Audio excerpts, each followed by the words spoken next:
Assalamualaikum warahmatullahi wabarakatuh. Wow. Halo, Hai, hai Kak. perkenalkan nama aku Rahmatiana Zatunisa. Di sini aku lagi sama Kak Reza nih. Kak Reza ini namanya siapa Kak? Nama saya perkenalin. Kalaunya kita nggak kenalan, tandanya Oh Tata, sayang. nggak. Ya. Jadi apa? Oke, nama saya Muhammad Reza Maskuri. Saya kuliahnya di UINSI Samarinda. Kebetulan nih, dia ini cutting aku di Prodi Manajemen Pendidikan Islam Angkatan 19. Nah, kegiatan kakak tuh apa aja sih selama ini? Kalau saya kegiatan biasanya ya kuliah. Setelah itu ya juga ada ikut kegiatan organisasi. Organisasinya ya kita di luar dari kampus. Nah, ini dia organisasinya. Rumah Seni Tirto Negoro. Berarti ikut juga organisasi eksternal ya? Iya betul. Sibuk sekali nih sih. Udah kuliah, terus tuh lagi garap skripsi juga ya? Lagi garap skripsi. Iya. Kalau aku nih juga masih bolak-balik kampus sih. Karena masih ada jam matkul gitu. Semester berapa? Semester 6, kapan 20. Oh ya nih Kak, karena kan kakak tuh juga sibuk di kampus, terus tuh skripsi di luar pun juga sibuk lumayan kan. Lumayan. Gimana sih cara bagi waktunya biar itu bisa memanage waktunya gitu? Eh, Sebenarnya simple sih. Kalaunya kita sebagai mahasiswa ya berarti kewajibannya menjadi seorang mahasiswa turun ke kampus untuk kuliah gitu loh. Jadi yang kita harus ketahui terlebih dulu mana esensi dari kita itu bisa membagi waktu mana yang prioritas. Kalau yang nggak prioritas itu kita kesampingin dan kita bagikan waktunya memang untuk hal-hal yang tidak prioritas. Tapi kita lebih pentingkan dulu yang mana jam kuliah terlebih dulu di hari apa. Misalnya kita dapat di hari Senin gitu. Ya berarti kita prioritasin di hari Senin. Berarti bagaimana membagi waktu, siapa yang lebih penting dulu pada hari itu gitu kan? Pernah nggak sih Kak, ini kan kakak lagi garap skripsi nih, terus teman-temannya mungkin udah pada sempro, udah pada sempas, terus tuh pernah nggak sih kakak tuh merasa ketertinggalan gitu? Em, Pastinya sih ya. Karena kan apa namanya kita melihat itu orang-orang yang ada di sekitar kita terlebih dahulu. Apalagi teman-teman kelas kita kebanyakan dari antara mereka itu udah ke jenjang seminar proposal gitu. Sedangkan saya sendiri masih belum, stagnan di proposalnya gitu. Jadi kalau dibilang FOMO, jelas FOMO ya, jelas FOMO. Tapi kita mengambil langkahnya bukan FOMO yang menuju ke arah negatif, tapi kita arahin ke arah yang positif. Kita jadiin dia sebagai benchmark untuk kita bisa juga loh ke situ gitu. Tadi kan kakak udah sebut-sebut FOMO nih.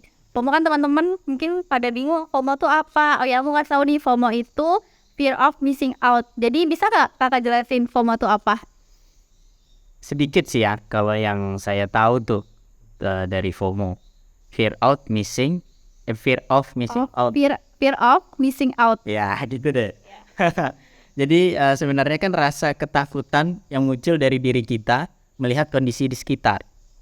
Nah, tetapi rasa ketakutan itu muncul mengarah kepada kesendirian, rasa kita feel lonely gitu loh. Bukan yang kita akhirnya menjadi ini apa namanya rasa ketakutan itu untuk mengubah diri kita menjadi lebih baik. Justru dia mengubah diri kita untuk mengikuti dengan cara-cara yang apa namanya memaksa. Mahasiswa juga ngerasain FOMO.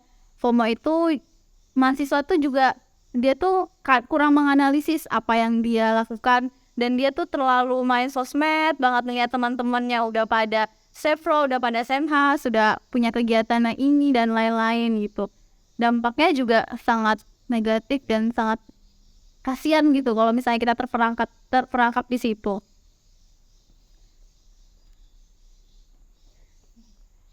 Faktor FOMO tuh apa aja sih Kak? Kalau misalnya Kakak tahu. Faktor FOMO kalau saya tahu tuh ada 3 ya.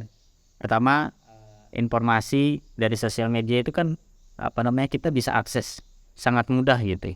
Ada di Instagram, TikTok, bahkan di WhatsApp serta Facebook pun kita bisa merasakan melihat gitu ya, melihat teman-teman kita memamerkan kehidupannya. Oke.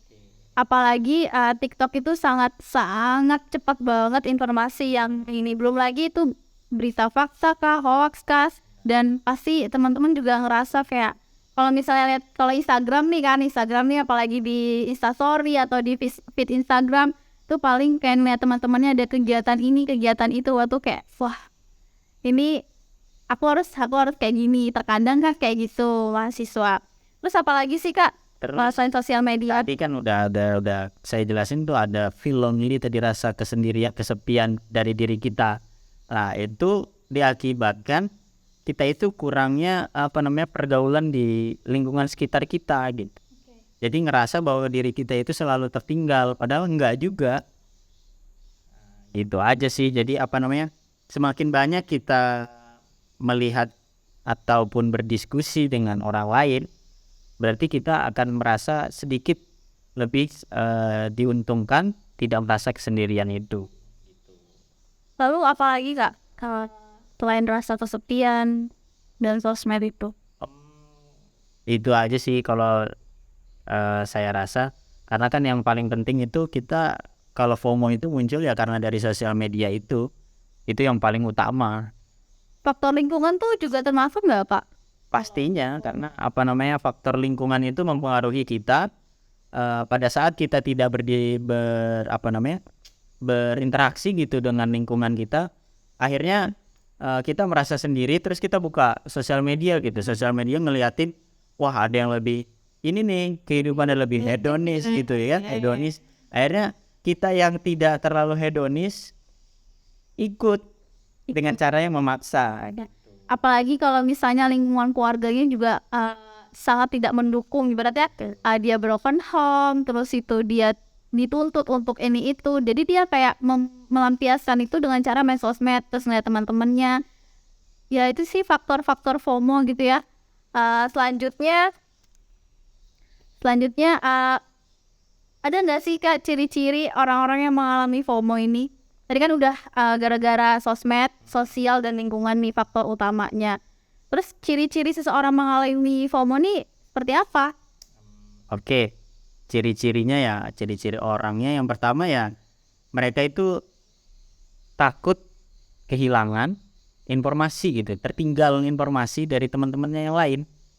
Takut gitu.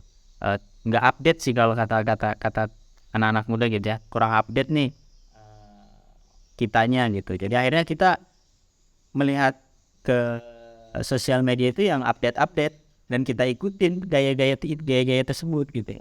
Walaupun seharusnya dia belum bisa mencapai hal itu gitu kan. Ya, Karena memaksakan gitu, tidak sesuai keadaan. Terus selanjutnya nih ya, gugupnya ini menggunakan media sosial. Gugupnya ini kita kalau di melihat Instastory teman-teman kita gitu, kita tahu kondisi kehidupan dia secara ya oke lah, kita katakan 50% dari kehidupannya karena kita berteman akrab gitu. Tiba-tiba dia berubahnya ini ya menampilkan sifat hedonis. Padahal dia nggak seperti itu dengan kondisi latar belakang keluarga dan lain sebagainya. Itu tuh sebenarnya dalam kategori gugup karena dia tidak bisa mengetahui diri dia ini siapa, terus meletakkan diri dia ini di sosial media itu seperti apa, itu dia tidak tahu. Gap itu. Selanjutnya apa Kak? Terus tuh yang paling ini ya, yaitu terobsesi dengan media sosial, terobsesi dengan apa yang ditampilkan di media sosial. Berarti dia 24 per jam main HP itu mungkin kalau orang-orang yang Bisa jadi ya karena kondisi kita ini kan sekarang work from home juga bisa kan. Nah, itu kan mempengaruhi kita gitu. Jadi teman-teman yang kerjaannya dari rumah, artinya kan dia bisa dari depan laptopnya, depan handphonenya gitu, pekerjaan kan nggak mesti 24 jam dikerjain. Ada jam-jam tertentu waktunya sangat banyak untuk kosong gitu, sangat banyak kosong.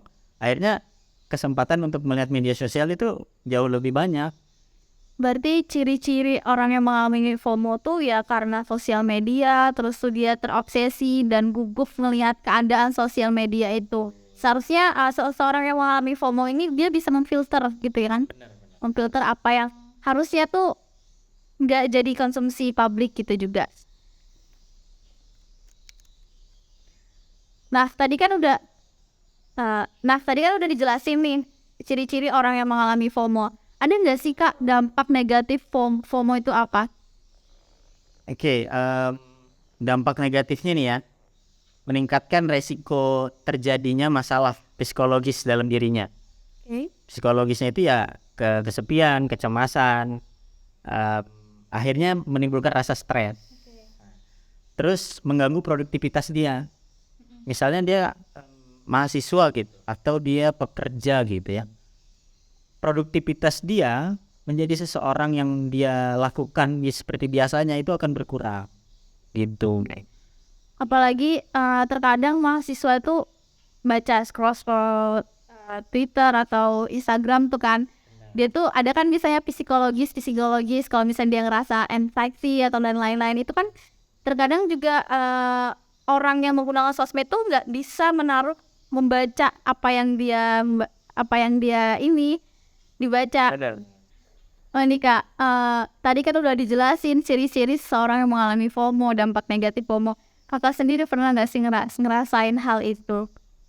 Ngerasain FOMO-nya? Iya. Pasti pernah ya.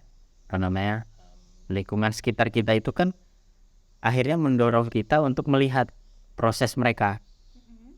Akhirnya dalam diri kita sendiri nih, dulu waktu kita kurang interaksi dengan orang lain, kita ya melihatnya ya selalu ke atas gitu, mendongaknya ke atas ibaratnya.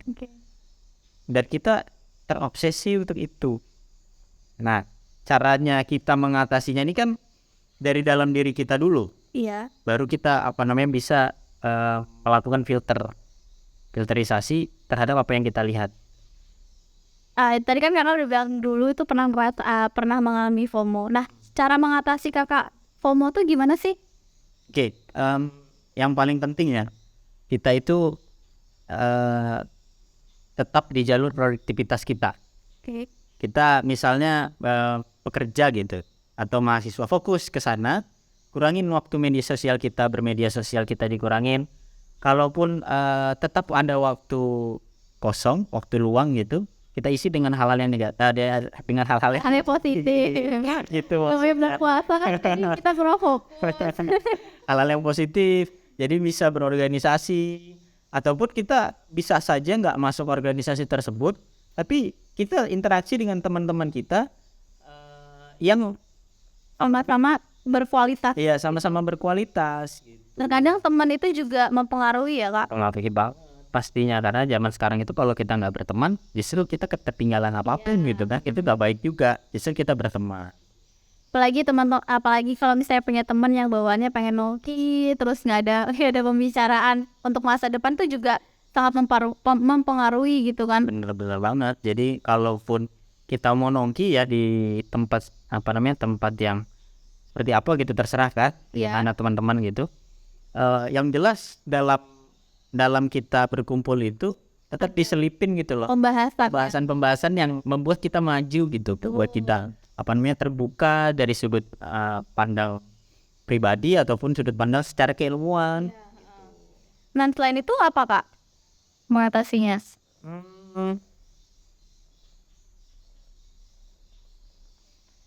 Iya, yang paling penting tadi kan udah tadi saya sebutin tuh, kita perlunya kita mendongak ke atas, tapi perlu juga kita mendongak ke bawah. Artinya kita perlu melihat orang-orang yang suksesnya sudah lebih dulu gitu, suksesnya lebih tinggi dan segala macam gitu kehidupannya yang baik-baiknya gitu. Tapi kita perlu juga melihat orang-orang yang berada di bawah kondisinya, baik finansialnya, baik kualitas dari keilmuannya. Hal-hal seperti ini kan menjadikan diri kita bersyukur. Kita melihat ke atas, kita berharap demikian, kita bisa sama-sama sukses. Kita berharap ke bawah, kita berdoa supaya orang-orang yang ada di kondisi tersebut bisa menaikkan derajat dirinya. Ternyata kita bisa menghargai orang-orang lain, baik orang-orang yang kehidupannya di atas dari kita ataupun orang-orang yang kehidupannya lebih rendah dari kita. Berarti perlunya juga mengenali diri sendiri juga ya. Karena kita tahu porsi kita di mana, kita bisa lihat mungkin lingkungan kita ada di atas, ada di tengah atau di bawah pun kita harus tahu bagaimana keadaan kita sendiri gitu. Nah, karena kakak udah pernah mengatasi FOMO tuh ada sebutan nih kak, kalau udah mengalami FOMO terus dia udah enjoy. Tahu nggak kakak apa itu? Nggak tahu. Namanya itu JOMO. JOMO itu joy of missing out. Jadi dia udah bisa memanage waktu dalam hal apapun, terus dia bisa menggunakan sosial media dengan positif. Nah itu sudah di fase JOMO. Kakak tuh udah di fase JOMO, walaupun kakak masih garap skripsi dan melihat teman-teman kakak, tapi kakak tuh udah berusaha, ini kapasitasku masih di sini, ada waktunya nanti aku ke sana, gitu kan kak? Sih itu jauh. Jadi ada sebutan selain FOMO ya sekarang ya, yang tadinya fear Of missing out. Ya, missing out. Ternyata ada JOMO-nya. Iya, JOMO itu joy of missing out. Di scale.